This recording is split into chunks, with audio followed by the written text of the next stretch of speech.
কাৰ্যবাহী সদস্য মুখ্য কাৰ্যবাহী সদস্য বোকাজানৰ সন্মানীয় বিধায়ক ডক্টৰ নুমল মমিনদেৱ তেখেতসকলৰ সবল নেতৃত্বত আজি উন্নয়নৰ দিশত আমাৰ জিলাখন দুপত দুপে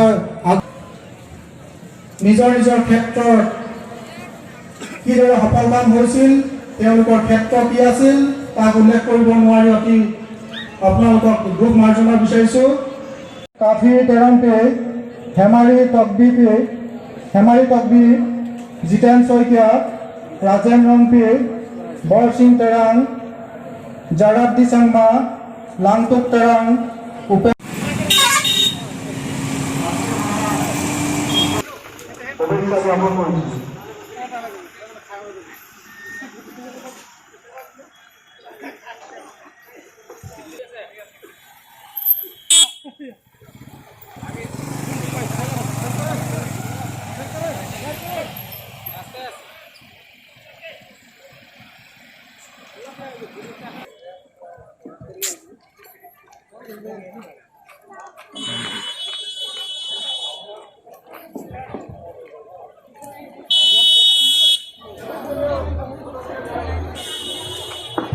উপস্থিত হয়েছে গতিকে তেখেতক আমি উষ্ণভাৱে আদৰণি জনাইছোঁ। তেখেতৰ লগতে বিভিন্ন ৰাজনীতিৰ নেতাসকল আহিছে, আমি সকলো উষ্ণভাৱে আদৰণি জনাইছোঁ। সম্প্ৰীতিৰ বাৰ্তাবাহক মাননীয় মুখ্যমন্ত্ৰী সৰ্বানন্দ সোণোৱাল ছাৰৰ নেতৃত্বত ইয়াত যিখিনি উন্নয়নমূলক কাম কাজ হ'ব লাগে যথেষ্ট দিয়া হৈছে, যথেষ্ট কৰা হৈছে আৰু আমাৰ কাৰ্বি আংলঙৰ ৰাইজকো মৰমৰ চকুৰে তেখেতে চাইছে আৰু ইয়াত যিমানখিনি উন্নয়নমূলক কাম কাজ কৰিবলগীয়া আছে এইখিনি কামৰ বাবে তেখেতসকলে আমাক উন্নয়নমূলক কাম কাজ কৰিবৰ কাৰণে যথেষ্ট বিত্তীয় বাজেটত ধৰা হৈছে, টকা পইচা দিয়া হৈছে। গতিকে এতিয়া আমি সঁচাকৈ ক'বলৈ গ'লে এতিয়া প্ৰগতিৰ পথত কাৰ্বি আংলং, এই প্ৰগতিৰ পথত আমি অকল কথাৰেই নহয় আমি কামেৰে পৰিচয় দিবলৈ সক্ষম হৈছোঁ। গতিকে আমাৰ কাৰ্বি আংলঙত যথেষ্ট উন্নয়নমূলক কাম কাজ হৈছে। গতিকে এইটো কেৱল হৈছে আমাৰ বিজেপি দলৰ চৰকাৰ হোৱাৰ কাৰণে, বিজেপি দলৰ আৰু মিত্ৰজোঁটৰ চৰকাৰ মাননীয় অসমৰ চৰকাৰ মাননীয় মুখ্যমন্ত্ৰী সৰ্বানন্দ সোণোৱাল ছাৰৰ নেতৃত্বতে এইখিনি কৰিবলৈ সম্ভৱ হৈছে। গতিকে মই বিশেষকৈ দীঘলীয়া বক্তব্য নাৰাখোঁ, চমুকৈ ইমানতে ক'লোঁ কিয়নো সময় বহুত কম। গতিকে বাকী কথাখিনি আমাৰ মাননীয় মুখ্যমন্ত্ৰী মহোদয় গোটেইখিনি কথা ক'ব, আপোনালোকৰ মাজত উপস্থিত থাকি উৎসাহ দিবলৈ যোগাব। গতিকে মই ইমানতে সকলোৰে ওচৰত প্ৰাৰ্থনা জনাই ভগৱানৰ ওচৰত প্ৰাৰ্থনা জনাইছোঁ যাতে আমাৰ এই কাৰ্বি আংলং অঞ্চলত আৰু অধিক আৰু বোকাজান সমষ্টিৰ শ্ৰদ্ধেয় ৰাইজ, গণ্যমান্য ব্যক্তিসকল আৰু শ্ৰদ্ধা মিডিয়া বন্ধু বান্ধৱীসকল, আজি আমি সৌভাগ্য বুলি ক'ব লাগিব কাৰ্বি আংলং ৰাইজৰ বাবে, বিশেষকৈ বোকাজান বিধানসভা সমষ্টিৰ ৰাইজৰ বাবে যে ইয়াত আমাৰ ডক্টৰ মমিন ডাঙৰীয়া স্থানীয় বিধায়ক তেখেতে ইয়াত উন্নয়নমূলক কাম কাজ কৰিবলৈ লৈছে, বহুতখিনি আঁচনি ইয়াত লৈছে। গতিকে এই সংক্ৰান্তত আমি ক'বলৈ বিচাৰিম যে আমাৰ অসম চৰকাৰ মাননীয় মুখ্যমন্ত্ৰী সৰ্বানন্দ সোণোৱাল ছাৰৰ নেতৃত্বত আৰু আমাৰ ফাইনেন্স মিনিষ্টাৰ হিমন্ত বিশ্ব শৰ্মা ডাঙৰীয়াৰ মৰমত আমাৰ ইয়াত যথেষ্টখিনি আমি উন্নয়নমূলক কাম কাজ কৰিব পাৰিছোঁ আৰু মাননীয় মুখ্যমন্ত্ৰীৰ নেতৃত্বত যে ইয়াত আমি কামৰ যিটো ব্যৱস্থা লৈছোঁ আৰু 2022 চনৰ শেষৰ ফালৰ পৰা বা 23 চনৰ আৰ্লি কোৱাৰ্টাৰত আমি তাত একাডেমিক ছেশ্যন ষ্টাৰ্ট কৰিম। আজি আমি আৰু সৌভাগ্য যে বোকাজানত আমাৰ যি অডিটৰিয়াম ইণ্টাৰনেশ্যনেল ষ্টেণ্ডাৰ্ডৰ এটা অডিটৰিয়াম 1000 লোকৰ তাত ব্যৱস্থা থাকিব আৰু শুভাৰম্ভ কৰা হ'ল আৰু 18 মাহত এই অডিটৰিয়ামখনো সম্পূৰ্ণ হ'ব। আজি বোকাজানবাসী ৰাইজে 2016 চনৰ আগত কাৰেণ্টৰ জীয়াটো ভুগিবলগীয়া হৈছিল। কোনো কাৰেণ্টৰ পোহৰ নাপাই জোনাকী পোহৰৰ দৰে কাৰেণ্ট আমি পাইছিলোঁ ধিমিককৈ 24 ঘণ্টা 18 ঘণ্টা 19 ঘণ্টা কাৰেণ্ট নাছিল। কিন্তু আজি সৰ্বানন্দ সোণোৱাল ডাঙৰীয়াই দুটাকৈ চাব ষ্টেচন, এটা হৰিয়জাৰ আৰু এটা চিলনীজানত শুভাৰম্ভ কৰিছে। আৰু ইয়াৰ পৰা আমাৰ বোকাজানবাসী ৰাইজৰ কাৰেণ্টৰ যি সমস্যা, যি ভল্টেজৰ সমস্যা সকলো নাইকিয়া হ'ব। আমাৰ ল'ৰা ছোৱালীয়ে ভালকৈ পঢ়িব পাৰিব। আগন্তুক দিনত আমাৰ ল'ৰা ছোৱালীৰ ভৱিষ্যত উজ্জ্বল হ'ব।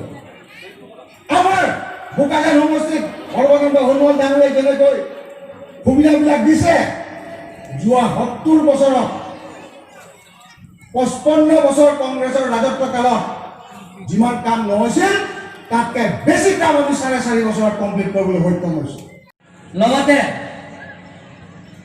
ভাৰতীয় জনতা পাৰ্টি চৰকাৰ অহাৰ পিছত পৃথিৱীৰ ভিতৰত ভাৰতৰ ভিতৰত জনপ্ৰিয় মুখ্যমন্ত্ৰী সৰ্বানন্দ সোণোৱাল ডাঙৰীয়াৰ নেতৃত্ব লোৱাৰ পিছত কাৰ্বি আংলং বিজেপি চৰকাৰ হোৱাৰ পিছত কাৰ্বি আংলং অট'নমাছ কাউন্সিলত বিজেপি চৰকাৰ অহাৰ পিছত কাৰ্বি আংলঙত AGCPMৰ শাসনৰ আমোলত আৰু কংগ্ৰেছৰ 15 বছৰৰ শাসনৰ আমোলত 30টা বছৰত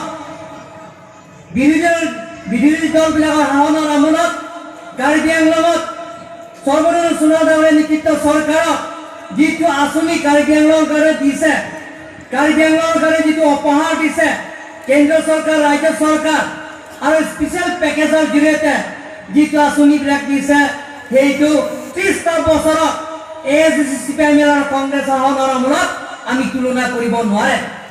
আজি কাৰ্বি আংলঙৰ শান্তি আহিছে, কাৰ্বি আংলঙত একো সংঘাত হোৱা নাই। সকলো জাতি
গৰম নালে চলে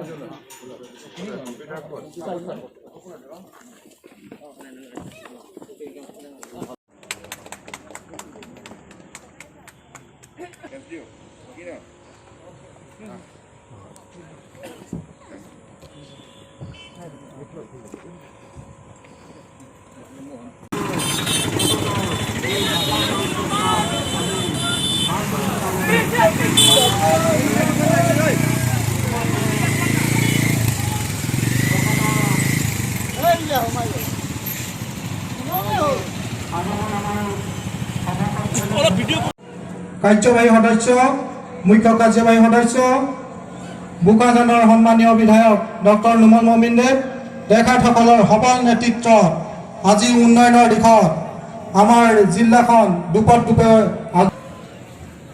নিজৰ নিজৰ ক্ষেত্ৰত কিদৰে সফলতা হৈছিল তেওঁলোকৰ ক্ষেত্ৰ কি আছিল তাক উল্লেখ কৰিব নোৱাৰি অতি আপোনালোকক দুখ মাৰ্জনা বিচাৰিছোঁ কাফি তেৰংপে হেমাৰী তকবি জিতেন শইকীয়া ৰাজেন ৰংপে বৰসিং তেৰাং জাৰাদ্দি চাংমা লাংটুক তেৰাং উপে